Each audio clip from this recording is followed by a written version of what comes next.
أعوذ بالله من الشيطان الرجيم. بسم الله الرحمن الرحيم. الحمد لله رب العالمين، والصلاة والسلام على أشرف الأنبياء والمرسلين وأهل بيته الطيبين الطاهرين المعصومين. اما بعد، سورہ مبارکہ زمر آیت نمبر 6 سے آیت نمبر 10 6 to 10. ارشاد پروردگار ہوتا ہے خلقکم من نفس واحدہ، اس نے تم سب کو پیدا کیا ایک نفس واحدہ سے، ایک متنفس سے، ایک شخص سے. یہ جناب آدم علیہ السلام کی طرف ذہن کو متوجہ کیا گیا، جن کا ذکر بہت سے سوروں میں آیا، من جملہ جو اس سے پریسیڈنگ سورہ تھا، سورہ سواد، اس کے اختتام پر بھی ہم نے دیکھا کہ پروردگار عالم نے اس کی طرف متوجہ کیا. پھر ارشاد ہوتا ہے ثم جعل منها زوجها، پھر انہی سے ان کی شریک حیات، ان کی زوجہ، ان کو پیدا کیا گیا، جس کی تفسیر یہ آئی ہے کہ جو حضرت آدم علیہ السلام کی مٹی تھی جو بچ گئی تھی، اسی سے جناب حوا سلام اللہ علیہ کا پتلا تیار کیا گیا اور پھر اس کے اندر بھی روح پھونک دی گئی. وَأَنزَلَ لَكُم مِّنَ الْأَنْعَامِ ثَمَانِيَةَ أَزْوَاجٍ، اور اس نے تمہارے لیے انعام کو نازل کیا، یعنی تمہارے لیے چوپائے، کیٹل وہ فراہم کیے. ظاہر ہے کہ انسان کے سروائیول کے لیے جن چیزوں کی ضرورت ہے ان میں سے ایک غذا ہے، اور اس کے لیے چوپائے پروردگار عالم نے انسان کو فراہم کیے. ثمانیۃ ازواجن کہہ کر 8، ثمانیۃ ازواجن یعنی 8 وہ جو جوڑوں کی صورت میں تھے ان کو خاص طور پر ہائی لائٹ کیا گیا. اور وہ کون سے ہیں؟ ان سے مراد ہیں اونٹ، بھینس، بھیڑ بکریاں اور گائے. یعنی یہ پروردگار عالم نے 4 کو نمایاں کیا. اب اسی کو اگر آپ ان کے جینڈر کے حساب سے ملٹیپلائی بائی 2 کر دیں تو یہ 8 بن جاتے ہیں. یہ عام طور پر مفسرین نے اس کی یہ تشریح کی ہے. ایک بھیڑ بکریوں کی فیملی کو لے لیا اور پھر اس کے مذکر اور مؤنث، پھر اس کے بعد بھینس کو لے لیا اور اس کے مذکر مؤنث، پھر گائے کو لے لیا اس کے مذکر مؤنث، اور اسی طریقے سے اونٹ کو لے لیا اور اس کے مذکر اور مؤنث. تو اس طریقے سے 8 نمایاں جوڑے ہمارے سامنے آ جاتے ہیں. یہ سورہ انعام میں بھی پروردگار عالم نے ذکر کیا. پھر اس کے بعد پروردگار عالم یہ ارشاد فرماتا ہے کہ یخلقکم فی بطون امہاتکم، اس نے تمہیں پیدا کیا تمہاری ماؤں کے بطون میں، خلقن من بعد خلق، خلقت کے ایک مرحلے کے بعد دوسرا مرحلہ، یعنی ایک مختلف جو گریجول پروسیس ہے جس کے تحت انسان مختلف فیزز کے اندر شکم مادر کے اندر ڈیولپ ہوتا ہے، اس کی طرف متوجہ کیا. پھر ظلمات ثلاث، اور 3 تاریکیوں کے اندر اس نے پیدا کیا. یعنی یہ پروردگار عالم اپنے احسانات کو گنوا رہا ہے کہ انسان کو ان مراحل سے اس نے گزارا. تو پہلا مرحلہ یہ تھا کہ جب نسل آدم علیہ السلام کا آغاز ہو رہا تھا وہ خود جناب آدم علیہ السلام سے، پھر اس کے بعد ان کی زوجہ جناب حوا سلام اللہ علیہ جو سارے انسانوں کی ماں قرار پائیں. پھر اس کے بعد انسان جب اس دنیا میں آیا تو اس کو اپنے سروائیول کے لیے غذا کی ضرورت تھی، تو اس کے لیے پروردگار عالم نے جو چوپایوں کا رزق فراہم کیا اس کا ذکر کیا گیا. پھر اس کے بعد یہ سمجھایا گیا کہ یہ نسل آگے بڑھی کیسے، تو اس کے اندر جو ماؤں کے رحم میں پروردگار عالم نے سلسلہ قائم فرمایا کہ 3 تاریکیوں میں مختلف مراحل کو طے کر کے ایک انسان جو اس دنیا کے اندر آتا ہے اس کی طرف متوجہ کیا گیا. وہ 3 تاریکیاں، ایک شکم مادر، اور پھر اس کے اندر جو اس کا ووم ہے یا رحم جس کو کہا جائے، اور پھر اس کے بعد جو بیگ یا میمبرین یا وہ جھلی کہ جس کے اندر وہ بچہ یا ایمبریو یا فیٹس ہوتا ہے، تو اس کی طرف متوجہ کیا جا رہا ہے. ذالکم اللہ ربکم، یہ ہے تمہارا رب، تمہارا اللہ، یہ ہے اللہ جو تمہارا پالنہار ہے، تمہارا پالنے والا ہے، تمہارا رب ہے. لہ الملک، اسی کے لیے ملک اور اقتدار ہے. لا الہ الا ہو، اس کے سوا کوئی خدا نہیں. وَأَنَّ تُصْرَفُونَ، تو تم کہاں منحرف ہوئے جا رہے ہو، کہاں بھٹکے جا رہے ہو. یعنی اب ان تمام تر احسانات کے بعد انسان کو کرنا کیا چاہیے؟ رب کی ربوبیت کو قبول کرے، اس کے مالک ہونے کو قبول کرے، اس کے سوا کوئی خدا نہیں ہے اس کو قبول کرے، اور اپنے انحرافات کو ترک کر کے اسی سے لو لگائے. لیکن اب اگر وہ اس کے برعکس کرے، یعنی کفران نعمت کرے، پروردگار عالم ہی سے فرنٹ ہو جائے، خدا ہی کا انکار کر دے، تو یہ کفران نعمت ہے. تو کیا اس سے خدا کا کوئی نقصان ہوتا ہے؟ یہی بات سمجھائی جا رہی ہے اگلی آیت کے اندر. ان تکفروا، کہ اگر تم کفران نعمت کرو، تم ناشکرا پن کرو، فإن اللہ غنی عنکم، تو اللہ تم سے بے نیاز ہے. یعنی تم خدا کا کوئی نقصان نہیں کرو گے، تمہاری ناشکر گزاری سے، ناشکر پن سے اس کا کوئی نقصان نہیں ہوتا، تمہاری شکر گزاری سے اس کا کوئی فائدہ نہیں ہوتا۔ ہاں وہ مربی کی حیثیت سے کس چیز سے راضی ہے وہ تمہیں بتا دیتا ہے، وَلَا يَرْضَى لِعِبَادِهِ الْكُفْرَ، کہ وہ تمہارے کفر سے، وہ اپنے بندوں کے ناشکر پن سے راضی نہیں ہے۔ اس کا بے نیاز ہونا کہ تمہارے کفر و شکر سے اسے کوئی فرق نہیں پڑتا، لیکن کیا اس بات سے قطع نظر کہ اس کی خدائی میں کوئی اضافہ نہیں ہوتا، اس کی خدائی میں کوئی کمی نہیں ہوتی، مگر کیا وہ رب ہونے کی حیثیت سے تمہارے ناشکرے پن پر راضی ہے؟ قطعاً ایسا نہیں ہے۔ وہ تمہیں ترقی کرتا ہوا دیکھنا چاہتا ہے، اور تمہاری ترقی اسی میں مضمر ہے کہ تم پروردگار کی نعمتوں کا شکر ادا کرو، تو وہ اپنے بندوں کے ناشکرے پن سے راضی نہیں ہے۔ وَإِن تَشْكُرُوا يَرْضَهُ لَكُمْ، اور اگر تم شکر گزار بنو گے، نعمت کا شکر ادا کرو گے، تو وہ تم سے راضی ہوگا۔ یعنی یہ پروردگار عالم کا راضی ہونا اور اس پر خدا کا ناراض ہونا، اور ساتھ ہی ساتھ یہ اعلان کر دینا کہ خدا تم سے بے نیاز ہے۔ ان تمام باتوں سے کیا چیز سمجھ میں آتی ہے کہ انسان کو پروردگار عالم نے ایک محدود اختیار دیا ہے، اور اسی کی گائیڈنس کے لیے یہ سمجھایا جا رہا ہے کہ ان باتوں سے خدا راضی ہوتا ہے، ان باتوں سے خدا ناراض ہوتا ہے۔ اس لیے کہ اگر جب وہ کفران نعمت سے راضی نہیں ہے اور شکر گزاری سے راضی ہے، اگر انسان کے افعال سارے کے سارے جبر سے ہوتے تو پھر تو کفران نعمت کا کوئی وجود ہی نہیں ہو سکتا تھا۔ جیسے کہ سب کچھ وہی بول رہا ہے کہ جو خدا چاہ رہا ہے اور جس چیز سے خدا راضی ہے، لیکن پروردگار عالم واضح طور پر بتا رہا ہے کہ انسان کے پاس ایک محدود اختیار ہے، اور پروردگار عالم کن باتوں سے راضی ہوتا ہے، کن سے ناراض ہوتا ہے۔ وَلَا تَزِرُ وَازِرَةٌ وِزْرَ أُخْرَى، اور ایک دوسرے کا بوجھ نہیں اٹھائے گا۔ یہ بھی سمجھایا جا رہا ہے کہ یہ ناراض ہونا اور راضی ہونا اس کا ایک امپیکٹ ہے کہ میدان قیامت میں تم سب کو حاضر کیا جائے گا، تو حاضر جب کیا جائے گا تو بوجھ سب کے کاندھوں پر ہوگا، اور پھر دوسرا اس کے بوجھ کو نہیں اٹھائے گا۔ ثم الی ربکم مرجعکم، پھر اس کے بعد تمہارے رب کی بارگاہ میں تمہارا پلٹنا ہے۔ فینبئکم بما کنتم تعملون، تو وہ تم کو بتائے گا جو تم اعمال کرتے رہے۔ یہ پھر آپ دیکھیں کہ صراحت کے ساتھ کہا جائے کہ تم اعمال کرتے رہے، یعنی تم اپنے عمل کے خود ذمہ دار ہو۔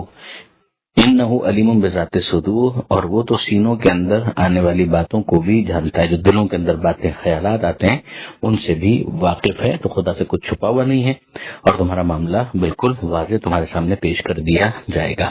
اب دنیا کے اندر جو انسان کا بیہیویئر ہے اس کے اوپر کچھ گفتگو ہے۔ وَإِذَا مَسَّ الْإِنسَانَ ضُرٌّ، کہ جب انسان کو کوئی پریشانی چھو جاتی ہے، دعا ربہ منیباً الیہ، تو پھر وہ اپنے رب سے لو لگاتا ہے، پکارتا ہے اور پروردگار سے فریاد کرتا ہے۔ ثم اذا خولہ نعمتا منہ، اور جب وہ اسے نعمت دے دیتا ہے، نسی ما کان یدعو الیہ من قبل، تو وہ جو پہلے رونا پیٹنا پروردگار عالم کی بارگاہ میں پکارنا ہوتا ہے وہ سب بھول جاتا ہے۔ وجعل للہ اندادا، اور وہ اللہ کا شریک قرار دینے لگتا ہے، بہت سو کو اللہ کا شریک بنا دیتا ہے۔ لیضل عن سبیلہ، اس کا نتیجہ کیا نکلتا ہے کہ وہ سب اسے اللہ کے راستے سے گمراہ کر دیتے ہیں۔ قل، اے حبیب کہہ دیجیے، تمتع بکفر کا قلیلا، کہ اپنے کفر کے ساتھ تھوڑے دنوں تک مزے کرتے رہو۔ انک من اصحاب النار، تم اصحاب نار میں سے ہو، یعنی آگ والوں میں سے ہو جنہیں آگ کے اندر داخل کیا جائے گا۔ یعنی ایک تو وہ مرحلہ ہے کہ جہاں پر نعمت کا کفر کیا گیا، کفران کیا گیا، ناشکراپن دکھایا گیا جس سے خدا راضی نہیں ہے، خدا کی نعمتوں کا شکر ادا کیا گیا جس سے خدا راضی ہے، سمجھا دیا گیا کہ میدان قیامت میں سب کچھ سامنے آنے والا ہے، خدا سے کچھ چھپا ہوا نہیں ہے۔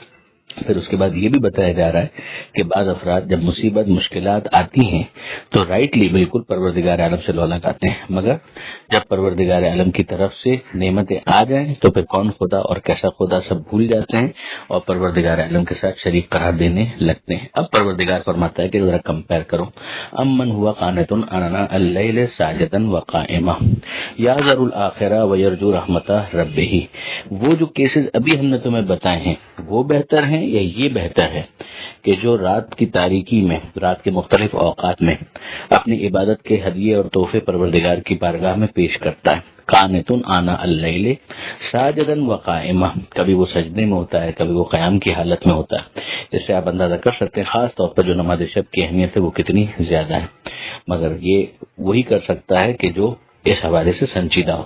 تو پروردگار یہ کمپیریزن دے رہا ہے کہ ایک وہ ہے اور ایک یہ ہے کہ رات کی تاریکی میں اٹھتا ہے، کبھی سجدے میں ہے، کبھی قیام کی حالت میں ہے، یحذر الآخرہ، آخرت کا خوف اس کے دل میں ہے کہ اسے خدا کی بارگاہ میں اکاؤنٹیبل ٹھہرایا جائے گا، یہ چیز اس کو کریکٹ کرتی ہے، ایک کنسٹرکٹیو فیئر ہے کہ جو اس کے اندر رہتا ہے۔ اور بیلنس کیسے ہوتا ہے؟ وَيَرْجُو رَحْمَتَ رَبِّهِ، وہ اپنے رب کی رحمت کی امید بھی رکھتا ہے، خوف بھی ہوتا ہے رب کی رحمت کی امید بھی ہوتی ہے۔ قل هل يستوي الذين يعلمون والذين لا يعلمون، اور پھر مزید فرمایا جا رہا ہے کہ حبیب کہہ دیجئے کہ کیا علم رکھنے والے اور وہ جو علم نہیں رکھتے ہیں کیا یہ دونوں برابر ہو سکتے ہیں؟ یعنی بٹ نیچرل کہ جس کے پاس علم ہے وہ فوقیت رکھتا ہے، جس کے پاس علم نہیں ہے وہ یقیناً انفیریئر ہے۔ دنیا کے اندر بھی چاہے دنیاوی سٹینڈرڈز کے اعتبار سے جس کو صاحب علم مانا جائے گا، یہ تو بالکل فطرت میں ہے کہ اس کو اہمیت دی جاتی ہے۔ ہاں اگر انسان بالکل مادہ پرست ہو جائے، مادیت کی طرف چلا جائے، چاہے وہ نام سے مسلمان ہی ہو، لیکن یہ کہ بہرحال اگر مادیت کی طرف چلا جائے تو پھر تو اس کے نزدیک مادیت، مال، پیسہ، انہی چیزوں کی اہمیت ہوتی ہے، پھر علم کی کوئی اہمیت اس کے نزدیک بچتی نہیں ہے۔ پروردگار فرماتا ہے انما یتذکر اولو الالباب، کہ یقیناً نصیحت حاصل کرتے ہیں صاحبان عقل ہی، یعنی یہ بات بھی کون سمجھے گا؟ جو صاحبان عقل ہیں وہی اس بات کو سمجھیں گے اور وہی پھر علم حاصل کرنے کی طرف جائیں گے، اور یقیناً ان کا اسٹینڈرڈ پھر ایلیویٹ ہو جائے گا۔ قل، اے حبیب کہہ دیجئے، یا عباد الذین آمنو، اب یہ خدا کی طرف سے پیغمبر اکرم کہہ رہے ہیں، وہ ایک ڈائریکٹ اسپیچ ہے کہ جو ان کو فراہم کرنی ہے، پرووائڈ کرنی ہے، لوگوں کو اس کے ذریعے سے مخاطب کرنا ہے، ورنہ ظاہر ہے کہ پیغمبر اپنے الفاظ میں کہتے تو یہ کہتے یا عباد اللہ، کہ اللہ کے بندوں، یا عباد اللہ، اللہ کے بندوں، لیکن یہاں پر کہا جا رہا ہے یا عباد الذین آمنو، یعنی خدا کی طرف سے کہ اے میرے وہ بندوں کہ جو ایمان لائے، اتقوا ربکم، اپنے رب کا تقوی اختیار کرو، اپنے رب کی ناراضی سے بچو۔ پہلی چیز، للذین احسنوا فی ہذہ الدنیا حسنہ، وہ کہ جنہوں نے اس دنیا کے اندر نیکی کی ہے ان کے لیے نیک ہی اجر ہوگا، یعنی دنیا کے اندر بھی ان کو نیک اجر اتنا تو مل جائے گا، ایک سیٹسفیکشن، ایک برکت، یہ کنٹینٹمنٹ جو ملتا ہے یہ بہت بڑی دولت ہے جس کے نتیجے میں انسان کا نفس مطمئنہ بن جائے، مگر بہرحال جو دوسرے ثواب اور دوسرے فوائد ہیں وہ آخرت کے اندر بھی اس کو حاصل ہو جائیں گے، اور اگر آخرت کو مائنس کر دیں تو پھر تو دنیا سمجھ میں ہی نہیں آ سکتی۔ تو پروردگار عالم فرماتا ہے کہ الذین احسنوا فی ہذہ الدنیا حسنہ، جنہوں نے اس دنیا کے اندر نیکی کی ان کے لیے نیکی ہے، ان کے لیے اچھائی ہے۔ وَأَرْضُ اللَّهِ وَاسِعَةٌ، اور میری زمین، اللہ کی زمین بڑی وسعت رکھتی ہے، یعنی صرف مکہ ہی اللہ کی زمین نہیں ہے، اللہ کی زمین بڑی وسعت رکھتی ہے۔ اب اس وقت اگر مثلا مکہ کے اندر بت پرستوں کا قبضہ ہے، مشرکین غالب ہیں، انہوں نے بت پرستی کو عام کیا ہوا ہے، تو تم ہجرت کے لیے تیار ہو جاؤ۔ اس آیت کے ذریعے سے گویا ہجرت کی طرف آمادہ کیا گیا ہے کہ انسان اس بات کو ذہنی طور پر قبول کرے کہ کئی مرتبہ اصولوں کی خاطر اسے اپنی زمین کو ترک کرنا پڑتا ہے۔ تو ہجرت حبشہ ہو یا ہجرت مدینہ، وہ دونوں کی دونوں اس آیت کے ذریعے سے سمجھائی جا رہی ہے کہ عین ممکن ہے کہ تمہیں مختلف علاقوں کی طرف جانا پڑے، جیسے خاص طور پر ہجرت حبشہ کے حوالے سے بعض مفسرین نے متوجہ کیا ہے کہ یہ آیت اس بیک گراؤنڈ کے اندر نازل ہوئی۔ انما یوفی الصابرون اجرهم بغیر حساب، یقیناً صبر کرنے والوں کو اجر دیا جائے گا ان کا پورا پورا اور بغیر کسی حساب کے۔ اب ظاہر ہے کہ جب ہجرت انسان کرے تو اس کے بعد صبر تو اسے کرنا پڑے گا، بہت ساری چیزیں ہیں کہ جو اپنے وطن کے اندر انسان کو پتا ہوتا ہے کہ کون سی چیز کہاں پر ہے، اپنے گھر کے اندر اس کو معلوم ہوتا ہے، اپنے محلے میں اسے پتا ہوتا ہے، لیکن جب وہ ہجرت کرتا ہے تو ایک طرح سے بالکل زیرو سے، ایک نئے سرے سے وہ اپنی زندگی کو شروع کر رہا ہوتا ہے۔ تو یہ آسان نہیں ہوتا، اور اس میں استقامت کی ضرورت ہوتی ہے، اس میں صبر کی ضرورت ہوتی ہے، مگر پھر اس کا ثواب کتنا زیادہ ہے کہ ان کا اجر ان کو ملے گا بغیر حساب۔ بعض روایات کے اندر آیا ہے چھٹے امام جعفر صادق علیہ الصلوۃ والسلام سے کہ جو صبر کرنے والے ہیں مشکلات پر، مصائب پر، پھر ان کے لیے نہ میزان کو لایا جائے گا، نہ ہی کوئی پل صراط ہوگا، کچھ نہیں ہوگا، بس سیدھا ان کا بغیر کسی حساب کتاب کے انہیں جنت کے اندر داخل کر دیا جائے گا۔ اور پھر امام نے اسی آیت کی تلاوت فرمائی۔ یہ آیت نمبر 10 جس پر یہ صفحہ مکمل ہوا۔ البتہ اب یہ بات آگے بڑھے گی، جس طرح سے یہاں پر کہا گیا تقوی اختیار کرو، دنیا میں نیکی کرنے والوں کے لیے اچھائی ہے، میری زمین وسیع ہے، اور اس کے بعد صبر کرنے والوں کی بات کی گئی، اسی طریقے سے آگے خلوص کے حوالے سے بہت کچھ بیان کیا جائے گا۔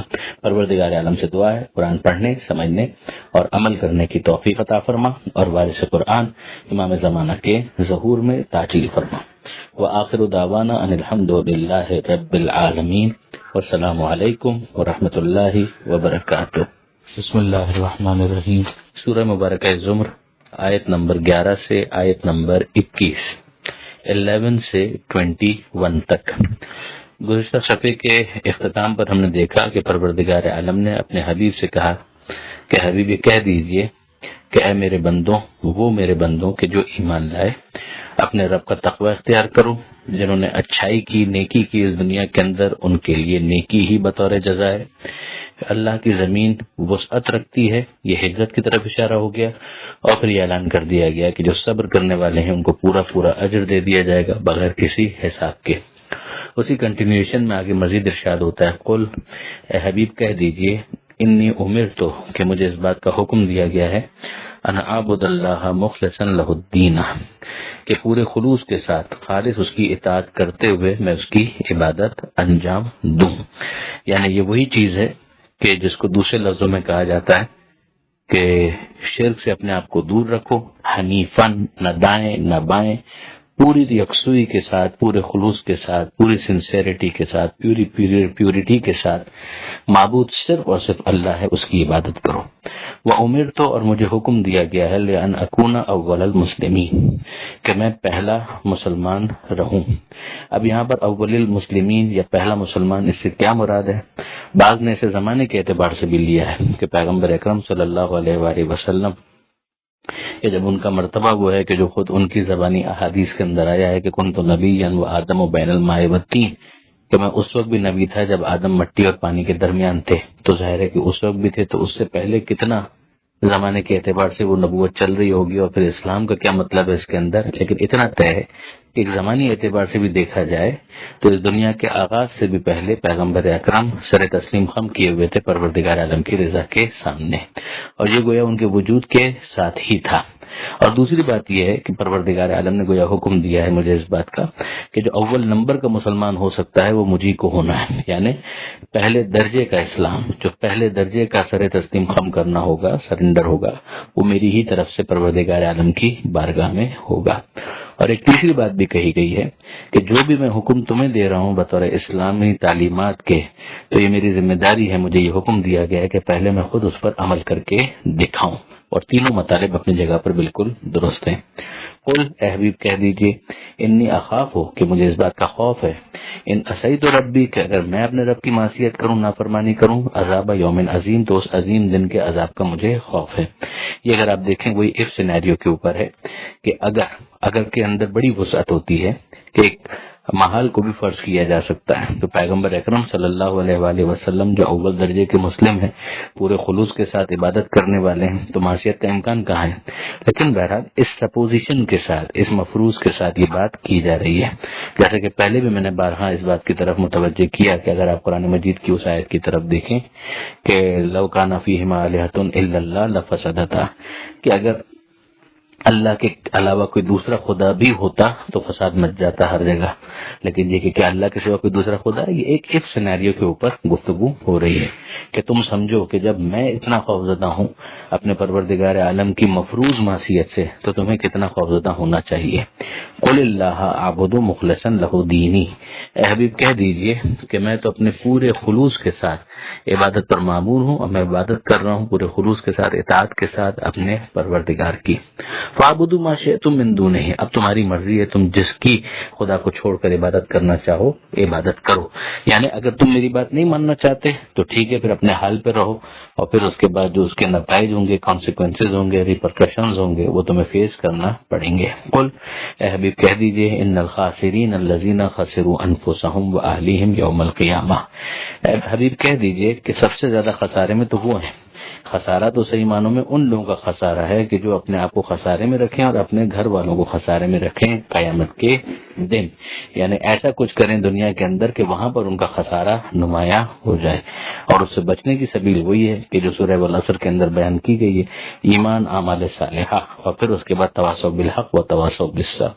تو حق کا پیغام انسان سب سے پہلے تو اپنے گھر والوں کو پہنچائے، صبر کا پیغام سب سے پہلے تو اپنے گھر والوں کو پہنچائے۔ پروردگار عالم نے یہاں پر بہت واضح طور پر سمجھا دیا کہ صحیح معنوں میں خسارہ تو وہ خسارہ ہے جو قیامت کے دن انسان کے لیے نظر آئے گا، اور جس کی بنیاد اسی دنیا کے اندر اگر کوئی رکھ دے، اپنے آپ کو بھی خسارے میں ڈال دے، اپنے گھر والوں کو بھی۔ اللہ ذالک هو الخسران المبین، آگاہ ہو جاؤ کہ یہی کھلا ہوا خسارہ ہے، یہی کھلا ہوا نقصان ہے۔ وہاں کی بیلنس شیٹ کے اندر اگر لاس ڈکلیئر ہو گیا تو یہ کھلا ہوا نقصان ہے۔ لہم من فوقہم ظلل من النار، ان کے لیے اوپر سے بھی آگ کے سائبان ہیں، ومن تحتہم ظلل، اور ان کے نیچے بھی تختے ہیں آگ کے، یعنی اوپر سے بھی آگ ہے اور نیچے سے بھی آگ ہے. ذالک یخوف اللہ بہ عبادہ، یہ وہ ہے کہ جس کا اللہ خوف دلاتا ہے اپنے بندوں کو. یا عبادی فتقون، اے میرے بندوں بس مجھ سے ڈرو، میرا خوف رکھو، میرا تقوی اختیار کرو، میری ناراضی سے بچو. اب یہ جو یہاں پر منظر کشی کی گئی ہے، تھوڑی دیر کے بعد ہم دیکھیں گے کہ اہل جنت کی بالکل ایک سائملٹینیس کانٹراسٹ کی صورت میں منظر کشی وہاں پر نظر آئے گی. ارشاد ہوتا ہے والذین اجتنبوا الطاغوت ان یعبدوها، وہ کہ جنہوں نے طاغوت سے اپنے آپ کو بچایا، باطل معبودوں سے. طاغوت یعنی جنہوں نے سرکشی کی، جن کے بارے میں سرکشی کی گئی یہ بھی درست ہے، اس لیے کہ بتوں کے بارے میں بت پرستوں نے سرکشی کی ہے. بتوں کے پاس تو اتنا شعور بھی نہیں ہے، لیکن جیسے مثلا فرعون ہے تو فرعون تو خود بھی سرکش ہے اور جو اس کی عبادت کر رہے ہیں وہ بھی سرکشی کر رہے ہیں. تو طاغوت کی عبادت سے جنہوں نے اپنے آپ کو بچایا، ان یعبدوها وانابوا الی اللہ لهم البشرا، اور اللہ سے انہوں نے لو لگائی تو ان کے لیے خوشخبری ہے. اب اس کے بعد پروردگار عالم گویا یہ سمجھانا چاہتا ہے کہ یہ کرے گا کون، یہ وہ میرے بندے کریں گے. فبشر عباد الذین یستمعون القول، کہ بشارت دے دیجئے، خوشخبری دے دیجئے میرے ان بندوں کو یستمعون القول، کہ جو باتوں کو سنتے ہیں بہت توجہ کے ساتھ. یہ نوٹ کرنے والی بات ہے کہ استماع، سماع نہیں کہا یہاں پر، یستمعون استماع یعنی بہت توجہ کے ساتھ سنتے ہیں. یعنی لسننگ اور ہیئرنگ کے اندر جو فرق ہے تقریباً وہ والا فرق کہ یہ بڑی توجہ کے ساتھ بات کو سنتے ہیں، یہ فقط ذات کو نہیں دیکھتے، بات کو دیکھتے ہیں، اس بات کو سنتے ہیں. وَيَتَّبِعُونَ أَحْسَنَهُ، اور جب مختلف باتیں ان کے سامنے آتی ہیں تو ان کے اندر اتنا حوصلہ ہوتا ہے کہ سننے کے بعد اینالائز کریں اور جج کریں کہ ان میں سے بہترین بات کون سی ہے، پھر وہ اس کا اتباع بھی کرتے ہیں. یعنی جان لی انہوں نے یہ بات کہ یہ بہترین بات ہے، تو بہترین بات کے بہترین ہونے پر کنونس ہونے کے بعد پھر وہ اس کو اپنے لیے مقتدا بناتے ہیں، اپنے لیے وہ گائیڈ لائن قرار دیتے ہیں اور پھر اس کو فالو کرنا شروع کرتے ہیں. اولئک الذین ھداھم اللہ، یہ وہ لوگ ہیں کہ جن کی اللہ نے ہدایت کر دی ہے. وَأُولَئِكَ هُمْ أُولُو الْأَلْبَابِ، اور یہ ہیں صاحبان عقل. اور واقعی انہی کو صاحبان عقل کہنا بھی چاہیے کہ جن میں اتنا حوصلہ ہے. یہ طاغوت کی عبادت سے انکار کرتے ہیں، اللہ سے لو لگاتے ہیں، ان کے لیے خوشخبری ہے. اور پھر اس کے بعد پروردگار عالم نے یہ سمجھا دیا کہ یہ وہ افراد ہیں کہ جو میرے بندے ہیں، بندگی کے لیے آمادہ ہیں، باتوں کو سنتے ہیں، بہترین کا انتخاب کرتے ہیں. ان کی ہدایت کی گویا خدا کی طرف سے گارنٹی ہے، سرٹیفائیڈ ہے، اور یہ لوگ صاحبان عقل ہے. بہت قیمتی آیت ہے جس کے ذریعے سے عقل کی حجیت کو اس بات کیا جاتا ہے اور بالکل درست طور پر کیا جاتا ہے کہ اگر عقل ہی کو آپ مائنس کر دیں گے تو آپ کسی ایتھیسٹ سے کس بنیاد پر گفتگو کریں گے، کسی ملحد سے، کسی منکر خدا سے آپ کس بنیاد پر گفتگو کریں گے. ظاہر ہے کہ وہ کوئی ٹرانسکرپٹ، کوئی کتاب نہیں مانتا الہامی. ابھی تو آپ اس سے جو گفتگو کریں گے وہ اس کے مشاہدے ہی کی روشنی میں اور عقلی فیصلوں ہی کی روشنی میں اس سے گفتگو کر سکتے ہیں. پھر ایک مرتبہ وہ خدا کی طرف آمادہ ہو جائے، خدا کی طرف مائل ہو جائے تو وہ خدا سے لو لگائے گا اور پھر جو بہترین بات ہے اس کا وہ اتباع کرنا شروع کر دے گا.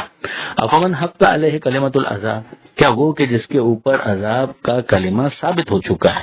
افانت تنقذ من فی النار، تو کیا آپ اس کو بچا سکتے ہیں کہ جو خود آگ میں ہے. یعنی اب اس کے مقابلے پر اگر آپ دیکھیں ایک وہ شخص ہے کہ جو سننے ہی کے لیے تیار نہیں ہے، جس کے پاس اتنا سینس ہی نہیں ہے کہ وہ اپنا حوصلہ اتنا پیدا کر سکے. تو یہ پری ریکویزٹ ہی جب مائنس ہو گیا تو گویا اس کے اوپر کلمہ عذاب ثابت ہو گیا. تو ابھی پھر آپ کو دل جلانے کی ضرورت نہیں ہے، آپ کو خامخواہ ان کے پیچھے گھلنے کی ضرورت نہیں ہے اس غم میں کہ یہ لوگ ہدایت کیوں قبول نہیں کرتے.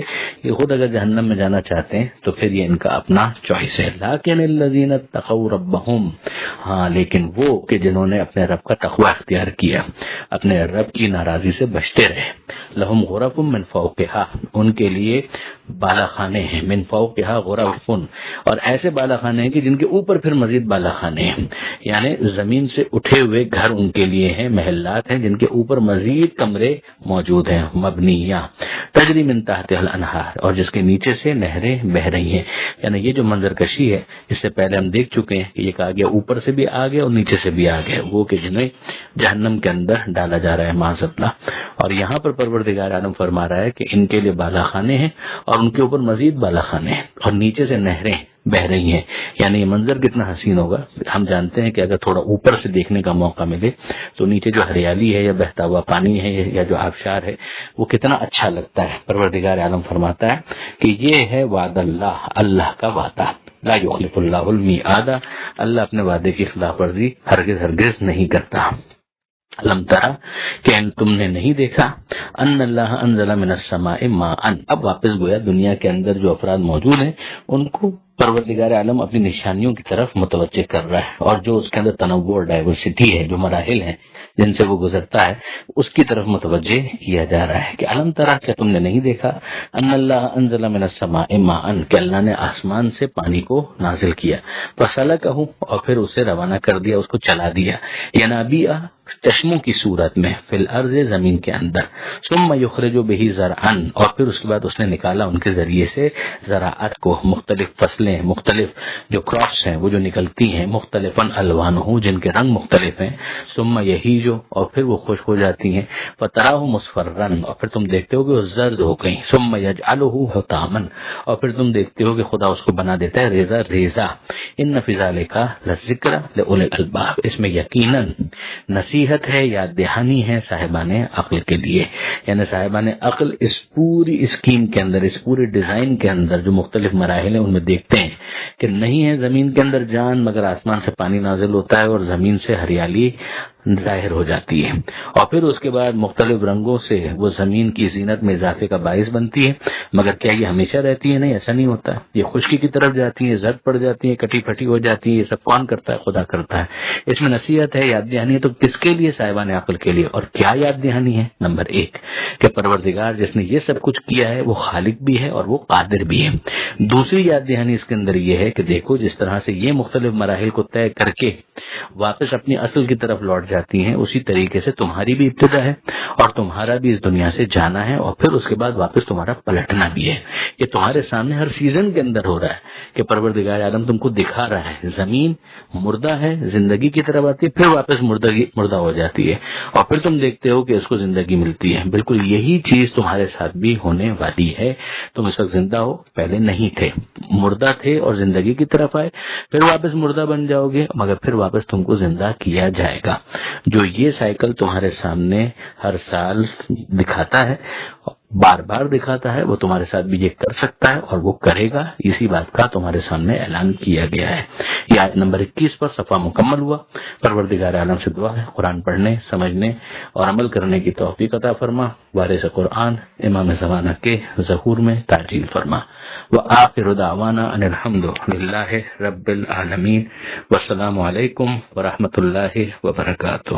بسم اللہ الرحمن الرحیم۔ سورہ مبارکہ زمر، آیت نمبر 22 سے آیت نمبر 31، 22 سے 31۔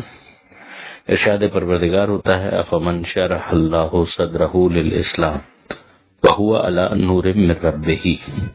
ایک کیٹیگری بیان کی جا رہی ہے اور پھر اس کا کمپیریزن کیا جا رہا ہے ایک دوسری کیٹیگری کے ساتھ، اور پڑھنے والے اور سننے والے کی فہم اور سمجھ کو اپیل کیا جا رہا ہے کہ وہ خود سوچیں کہ ان میں سے کون بہتر ہے۔ ایک طرف وہ ہے کہ جس کے سینے کو اللہ نے اسلام کے لیے کھول دیا ہے، فَهُوَ عَلَى نُورٍ مِّن رَبِّهِ، تو وہ اپنے پروردگار کی طرف سے ایک اجالے کے اوپر ہے، یعنی وہ روشنی کا احساس کر رہا ہے، وہ ظلمتوں اور تاریکیوں اور اندھیرے کو مٹتے ہوئے دیکھ رہا ہے، اس کے خاتمے کو احساس کر رہا ہے۔ یا خود دل کے معاملے میں محسوس کر سکتے ہیں کہ دل کبھی کسی چیز کی طرف مائل ہوتا ہے، کسی چیز کے لیے آمادہ ہوتا ہے، اور کبھی اس کے اندر سختی آ جاتی ہے۔ تو پروردگار عالم نے انسان کو سنگ دل بنانے کے لیے اس دنیا میں نہیں بھیجا، بلکہ اسی لیے بھیجا ہے کہ وہ حق کے معاملے میں اپنے دل میں، اپنے سینے میں کشادگی پیدا کرے۔ اب ظاہر ہے کہ انسان جب حق کو قبول کرتا ہے تو بہت سی فورسز ایسی ہو سکتی ہیں کہ جو اس کو نیگیٹولی انفلوئنس کرنے کی کوشش کریں۔ اس کے اندر شبہات بھی ہیں، وسوسے بھی ہیں، آبا و اجداد کا باطل طریقہ ہو سکتا ہے، ماحول کا دباؤ ہو سکتا ہے، وہ ایک گروپ یا ایک گروہ یا ایک جماعت کے ساتھ وابستہ ہے، اس کا ایک رنگ ہے، اور اس سے اگر وہ دور ہو جاتا ہے تو وہ آئسولیشن فیل کر سکتا ہے۔ یہ تمام تر چیزیں نیگیٹولی اس کو انفلوئنس کرتی ہیں حق کو قبول کرنے کے لیے۔ اس کے لیے ضروری ہوتا ہے کہ اس کے دل میں کشادگی ہو، اس کے سینے کے اندر ایک کشادگی ہو جس کو ہر شخص محسوس کرتا ہے۔ اس کے مقابلے میں وہ شخص ہے کہ جو حق کو قبول کرنے کے لیے تیار ہی نہیں ہوتا، وہ اپنے دل کو انتہائی سخت بنا لیتا ہے۔ تو یہ جو قساوت قلبی ہے اگر کسی کے پاس ہے، اس کو کمپیر کیا جا رہا ہے اس کے ساتھ کہ جو پروردگار عالم کی طرف سے شرح صدر کی دولت پا چکا ہے، وہ ایک روشنی اور اجالے کو محسوس کرتا ہے۔ تو پروردگار فرماتا ہے کہ کیا پوچھنا اس کا جس کے سینے کو اللہ نے اسلام کے لیے کھول دیا ہے، تو وہ اپنے پروردگار کی طرف سے ایک اجالے کے اوپر ہے۔ وَوَيْلٌ لِّلْقَاسِيَةِ قُلُوبُهُم مِّن ذِكْرِ اللَّهِ، اور اب ہلاکت ہے ان پر جن کے دل یاد الہی کی طرف سے سخت رہیں۔ اولئک فی ضلال مبین، اور یہ لوگ کھلی ہوئی گمراہی میں ہیں۔ اللہ نزلہ، اب اس کے بعد پروردگار عالم اپنی کتاب کا تعارف کرواتا ہے، وہ کہ جس کو خدا نے نازل کیا ہے اور جس کے ذریعے سے پروردگار عالم یہ چاہتا ہے کہ دلوں کے زنگ کو دھو کر رکھ دے، ان کے اندر ایک اجالا پیدا ہو جائے، مگر اس کے لیے آمادگی اندرونی طور پر ضروری ہے۔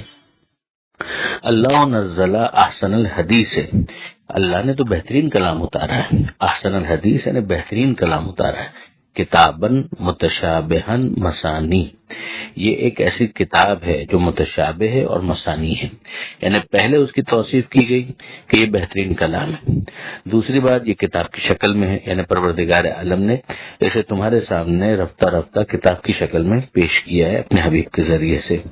متشابہن یہ ایک دوسرے سے ملتی جلتی ہے، یعنی اب قرآن مجید کا جو اسلوب ہے، جو اس کی فصاحت، جو اس کی بلاغت اور جو اس کے اندر مواعظ ہیں، جو اس کا ہدف ہے، تو آیتیں جو ہیں ایک دوسرے سے ملتی جلتی ہے۔ اس متشابہ کا اس متشابہ کے ساتھ کوئی تعلق نہیں ہے جو محکم کے مقابلے پر آتا ہے۔ یہاں پر تو مراد یہ ہے کہ ایک آیت دوسری آیت کو کمپلیمنٹ کرتی ہے، ایک آیت دوسری آیت کے جیسی ہے۔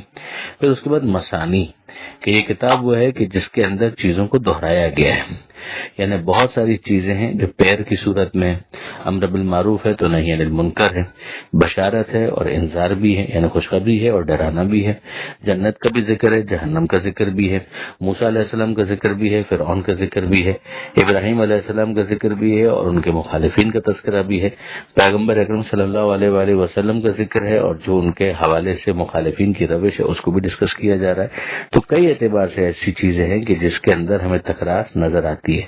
پھر اس کے بعد وہ والی بات بھی کہ پروردگار عالم نے ایک ہی بات کو مختلف انداز سے بیان کیا، جو لقد صرفنا فی ھذا القرآن کے ذیل میں بھی ہم ڈسکس کیا تھا کہ ایک بات کو مختلف انداز سے بیان کیا گیا ہے، تو تکرار ہے اس کے اندر، مگر تکرار ایسی کہ جو قاری کے اوپر بوجھ نہیں ہے۔ تقشعر منہ جلود الذین یخشون ربہم، کہ رونگٹے کھڑے ہو جاتے ہیں اس کے پڑھنے سے ان لوگوں کے جو اپنے رب کا خوف رکھتے ہیں۔ اب یہ جو پیچھے بات آئی تھی ابھی جو ہم نے پڑھی کہ پروردگار عالم نے کچھ کے دلوں کو کھول دیا ہے اسلام کے لیے، اور کچھ وہ ہیں کہ جو ذکر خدا اگر ہو تو ان کا دل سخت ہی رہتا ہے، تو وہ جن کے دل اور جن کے سینوں کے اندر کشادگی ہے ان کی کیفیت کیا ہوگی؟ ان کی کیفیت یہ ہوگی کہ اگر ان کے سامنے قرآن مجید پڑھا جائے یا وہ خود قرآن مجید کو پڑھیں یا سنیں تو ہوگا یہ کہ ان کے رونگٹے کھڑے ہو جائیں گے، اس لیے کہ وہ اپنے رب کی ربوبیت کا احساس کرتے ہیں اور انہیں یہ کنسٹرکٹیو فیئر ہوتا ہے، خوف ہوتا ہے کہ ہمارا رب ہم سے ناراض نہ ہو جائے۔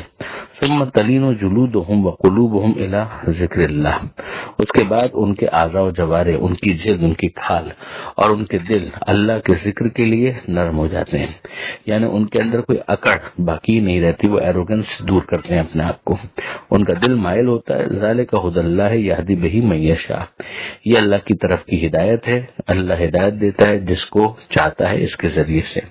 ومن یضلل اللہ فما لہ من ہاد، اور جس کو اللہ گمراہی میں چھوڑ دے پھر اس کا کوئی ہدایت کرنے والا نہیں ہو سکتا۔ وہ گمراہی میں کس کو چھوڑے گا؟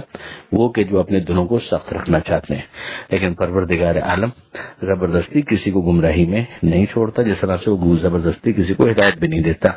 پروردگار عالم نے ہدایت کے لیے بھی کچھ شرائط رکھ دی ہیں، اور گمراہی میں جس کو پھینکا جائے گا وہ بھی کچھ شرائط ہی کے ساتھ ہوگا۔ حکیم کا فعل حکمت سے خالی نہیں ہوتا، یہ پہلے بھی ہم دیکھ چکے کہ پروردگار عالم اعلان کر چکا کہ خدا تمہارے کفر پر راضی نہیں ہے، تمہارے شکر کے اوپر راضی ہے، لیکن بہرحال پروردگار عالم غنی ہے، تم اگر کفر اختیار کرو تو بھی پروردگار عالم کو کوئی فرق نہیں پڑتا، اور اگر تم شکر اختیار کرتے ہو تو بھی پروردگار عالم کو کوئی فرق نہیں پڑتا۔ انتم الفقراء، تم سب کے سب فقیر ہو، اللہ غنی حمید ہے۔ افمن یتقی بوجہہ سوء العذاب یوم القیامہ، پھر واپس ایک کیٹیگری ہمارے سامنے آ جاتی ہے۔ پروردگار فرماتا ہے کہ وہ کہ جو اپنے چہرے سے عذاب کی سختی اور عذاب کی برائی کو دور کرنے کی کوشش کرے۔ ایک اس کا مطلب یہ کیا گیا کہ بھئی میدان قیامت کے اندر جب یہ مشرکین گنہگار ان کے ہاتھ پیر باندھ دیے جائیں گے، ایک انسان کا فطری طریقہ کار یہ ہوتا ہے کہ اگر کوئی چیز اس کی طرف آ رہی ہو اور وہ محسوس کرے کہ یہ مجھے نقصان پہنچا سکتی ہے تو اپنے ہاتھوں کو وہ آگے کر کے اس کو روکنے کی کوشش کرتا ہے۔ لیکن اگر کسی کے ہاتھ پیر بندھے ہوئے ہیں تو ظاہر ہے کہ وہ اس پوزیشن میں نہیں ہوگا، پھر اس کا چہرہ ہی اس کی سپر ہوگی، چاہے وہ اس سے کوئی فائدہ نہیں حاصل کر سکے، لیکن بہرحال وہ پریشانی، وہ مشکل، وہ عذاب جو آ رہا ہوگا تو براہ راست چہرے پر آئے گا، وہ چہرے ہی سے اس کو روکنے کی کوشش کرے گا۔ تو یہ میدان قیامت میں ان لوگوں کا معاملہ ہے کہ جو عذاب کو جھیل رہے ہوں گے، کہ بہرحال ہاتھ پیر تو ان کے بندھے ہوئے ہیں، تو بس ان کے چہرے پر جو عذاب آ رہا ہے تو وہ آ ہی رہا ہے۔ ایک دوسری اس کی تفسیر یہ کی گئی کہ نہیں، اس سے مراد ایک پازیٹیو چیز ہے، اور وہ یہ کہ دنیا کے اندر کچھ ایسا کرنا کہ جس کے نتیجے میں انسان اپنے سے میدان قیامت کے عذاب کو دور کر سکے۔ دونوں باتیں حق ہیں، لیکن یہاں پر کیا مراد ہے، دونوں احتمال دیے گئے ہیں۔ پہلے احتمال کے مطابق یہ مشرکین، کافرین، گنہگاروں کی منظر کشی ہے کہ وہ اپنے چہروں سے بامر مجبوری، جیسے کہ ان کے ہاتھ اور پیر کے اندر تو طاقت ہی نہیں رہی، وہ تو ہاتھ اور پیر بندھے ہوئے ہیں، لہذا ان کو عذاب کا شکار ہونا پڑ رہا ہے۔ اور دوسری تفسیر کے مطابق یہ بات کہی گئی کہ جناب یہ دنیا کے اندر ایسا کچھ کر گئے، یعنی اچھے لوگ کہ جنہوں نے دنیا کے اندر اپنے اعمال، اپنے عقائد کے ذریعے سے وہ انتظام کر لیا کہ اپنے چہرے سے دور کر سکیں، چہرے کو سپر بنانے سے مراد یہاں پہ چہرے سے دور کر سکیں اس عذاب کو جو قیامت کے دن آنا ہے۔ وقیل للظالمین، اور ظالمین سے یہ کہا جائے گا، ذوقوا ما کنتم تکسبون، کہ چکھو جو تم کیا کرتے تھے، یعنی یہ وہ کرتوت جو تمہارے تھے اسی کا نتیجہ ہے کہ جس کے نتیجے میں تمہیں یہ عذاب چکھنا پڑ رہا ہے۔ کذب الذین من قبلہم، جھٹلایا ان لوگوں نے جو ان سے پہلے گزر چکے ہیں۔ فاتاہم العذاب من حیث لا یشعرون، تو ان کے اوپر عذاب آیا اس طرح کہ انہیں پتہ بھی نہیں چلا، جس کا انہیں تصور بھی نہیں تھا۔ یعنی دیگر اقوام کی بات ہو رہی ہے کہ ایک تو بھائی قیامت کا عذاب ہے، مگر ایسا نہیں ہے کہ دنیا کے اندر بھی وہ عذاب سے محروم رہے، بلکہ دنیا کے اندر بھی ان کو عذاب کا شکار کیا گیا۔ فَأَذَاقَهُمُ اللَّهُ الْخِزْيَ فِي الْحَيَاةِ الدُّنْيَا، تو انہیں چکھایا اللہ نے رسوائی کا عذاب، رسوائی کا مزہ، فی الحیات الدنیا، دنیا کی زندگی میں بھی، وَلَعَذَابُ الْآخِرَةِ أَكْبَرُ، اور جو آخرت کا عذاب ہے وہ تو اور بھی بڑا ہے، لَوْ كَانُوا يَعْلَمُونَ، کاش کہ وہ یہ جانیں۔ وَلَقَدْ ضَرَبْنَا لِلنَّاسِ فِي هَذَا الْقُرْآنِ مِنْ كُلِّ مَثَلٍ، اور ہم نے پیش کی ہے لوگوں کے لیے اس قرآن میں ہر طرح کی مثالیں۔ اب ظاہر ہے کہ ہر طرح کی مثال سے کیا مراد ہے؟ لعلہم یتذکرون، شاید کہ یہ لوگ نصیحت حاصل کریں، نصیحت قبول کریں۔ یعنی نصیحت قبول کرنے کے لیے جتنی مثالوں کی ضرورت تھی اتنی مثالیں ہم نے لوگوں کے لیے اس قرآن کے اندر بیان کر دی ہے۔ کل مثل سے یہ مراد نہیں ہے کہ دنیا جہان کی جتنی مثالیں بھی ممکن ہے وہ سب کی سب قرآن مجید کے اندر بیان کر دی گئی ہیں، بلکہ نصیحت حاصل کرنے کے لیے جتنی مثالوں کی ضرورت تھی اتنی مثالیں ہم نے بیان کر دی ہیں۔ قرآن عربی غیر ذی عوج لعلہم یتقون، یہ قرآن ہے، عربی زبان کا ہے، یعنی زبان بھی اس کی واضح ہے، غیر ذی عوج، اور ایک ایسی کتاب ہے جس میں کوئی کجی نہیں ہے، ٹیڑھاپن نہیں ہے، لعلہم یتقون، شاید کے اوپر پرہیزگاری اختیار کریں۔ یہ ہدف ہے کہ بھئی یہ سب کچھ کیا کیوں گیا ہے؟ ایک تو وہی جو نصیحت کی بات کی گئی، اور دوسری بات یتقون، یتذکرون، یتقون، نصیحت حاصل کرے، اور نصیحت حاصل کرنے کا نتیجہ کیا نکلے گا کہ ان کے دلوں کے اندر تقوی پیدا ہو جائے گا، ایک سیلف کنٹرول ڈیولپ ہو جائے گا۔ ضرب اللہ مثلا رجلا فیہ شرکاء، اب پروردگار عالم ایک اور مثال بیان کرتا ہے، جیسے کہا گیا کہ ہر طرح کی مثال، ایک مثال یہاں پر اور دے دی گئی ہے پروردگار عالم کی طرف سے کہ اللہ مثال بیان کرتا ہے۔ ضرب اللہ مثلا رجلا، ایک شخص کی مثال بیان کرتا ہے، شرکاء متشاکسون، کہ جس کے مالک کئی افراد ہوں اور ایسے ہوں کہ جو پست اخلاق، جھگڑالو، یعنی اس کا مالک ایک نہیں ہے، اس کے مالک کئی ہیں، پست اخلاق ہیں، آپس میں نزاع بھی رکھتے ہیں، جھگڑا بھی کرتے ہیں، اور اب یہ ایک ہے، کس کس کو راضی کرے گا؟ اس کو راضی کرے تو دوسرا ناراض ہوتا ہے، دوسرے کو راضی کرے تو تیسرا ناراض ہوتا ہے. تو یہ بیچارہ تو کسی پوزیشن میں ہی نہیں ہے کہ سب کو راضی کر سکے. اس کے مقابلے میں وَرَجُلًا سَلَمًا لِرَجُلٍ کہ ایک اور شخص ہے کہ جو ایک ہی شخص کا مالک ہے، ایک ہی شخص اس کا مالک ہے، اور اس کے لیے بہت آسان ہے کہ وہ اس کو راضی کر سکے. حل یستویان مثلا بتاؤ کہ کیا یہ دونوں برابر ہو سکتے ہیں؟ الحمدللہ، بس تمام تعریفیں اللہ کے لیے ہیں، یعنی شکر پروردگار. بل اکثرهم لا یعلمون، مگر ان میں سے اکثر اس بات کو جانتے نہیں ہیں. یعنی سمجھایا گیا ہے کہ ذرا سوچو، ہے تو ایک ہی معبود، لیکن ذرا سوچو کہ اگر ایک سے زیادہ معبود ہوتے اور ان کے الگ الگ تقاضے ہوتے، تم کس کس کو راضی کرتے؟ اس کو راضی کرو تو وہ ناراض، اس کو راضی کرو تو وہ ناراض. اس کے مقابلے میں تمہاری سچویشن یہ ہے، فیکچوئل بھی یہی ہے، ہونی بھی یہی چاہیے کہ ایک ہی معبود ہے، ایک ہی پروردگار ہے، تم پر مہربان بھی ہے، تم سے راضی ہونے کے لیے تیار بھی ہے، اور تم سے ان اعمال کا طلبگار ہے تمہارے ہی فائدے کے لیے کہ جس سے تم کو فائدہ پہنچ سکے. اس کو راضی کرنا بھی آسان ہے. بقول امیر المومنین علیہ السلام کے جو دعائے کمال کے اندر انہوں نے سمجھایا کہ یا سری الرضا، اے بہت جلد راضی ہو جانے والے. تو وہ پروردگار ایک ہے اور بہت جلد راضی ہو جانے والا ہے. کیا اس کے مقابلے میں وہ سچویشن بہتر ہوتی کہ تمہارے 20 25 50 100 200 300 500 1000 خدا ہوتے؟ پروردگار فرماتا ہے انک میت و انہم میتون، اے حبیب آپ کو بھی دنیا سے اٹھنا ہے اور وہ بھی یقیناً مرنے والے ہیں. یعنی بہرحال دنیا میں کوئی ہمیشہ کے لیے تو آیا نہیں ہے، دنیا سے تو دنیا ہی کو ختم ہو جانا ہے. تو دنیا کے اندر جو رہنے والے ہیں وہ کہاں یہاں ہمیشہ باقی رہیں گے. جو باقی بھی رہیں گے وہ دنیا سے جانے کے بعد باقی رہیں گے. اگر جنت کے اندر ہیں تو بھی اس دنیا سے جانے کے بعد، اگر جہنم کے اندر ہیں تو بھی اس دنیا سے جانے کے بعد. برزخی زندگی کے اندر بالکل غافل ہیں تو بھی اس دنیا سے جانے کے بعد، اور برزخی دنیا کے اندر بھی اگر اس نے پروردگار سے تصرف کرتے ہیں تو بھی اس دنیا سے جانے کے بعد. تو اس دنیا سے تو بہرحال تعلق ختم ہونا ہے اس انداز کا جو ایک جسم کا تعلق اس دنیا سے ہوتا ہے.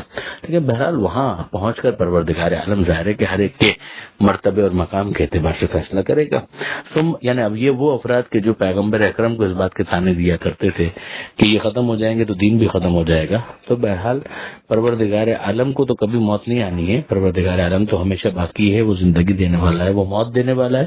یہاں تک کہ جس کو وہ موت دینے والا ہے اس کے ساتھ بھی جو معاملہ ہے وہ پروردگار عالم ہی نے کرنا ہے. جیسے کہ شہداء کے ساتھ ہے کہ وہ اس دنیا سے چلے بھی جائیں تو بھی ان کی حیات باقی ہے. ثم انکم یوم القیامت عند ربکم تختصمون، پھر تم لوگ قیامت کے دن اپنے پروردگار کے ہاں تشویہ کر لو گے. یعنی تو تکار جو بھی ہے، جو بھی مقدمہ دائر کرنا ہے وہ میدان قیامت میں ہو جائے گا اور تم اپنے رب کے سامنے اس بات کا فیصلہ کروا لو گے. تو قیامت تو ہے ہی عدالت کا نام کہ جہاں پر فیصلہ ہوگا، تو کیسز بھی لگیں گے اور فیصلے بھی ہو جائیں گے. یہ آیت نمبر 31 پر صفحہ مکمل ہوا اور اسی کے ساتھ الحمدللہ 23 پارہ بھی مکمل ہوا. پروردگار عالم سے دعا ہے قرآن پڑھنے، سمجھنے اور عمل کرنے کی توفیق عطا فرما، اور وارث قرآن امام زمانہ کے ظہور میں تعجیل فرما. وآخر دعوانا ان الحمد للہ رب العالمین، والسلام علیکم ورحمۃ اللہ وبرکاتہ.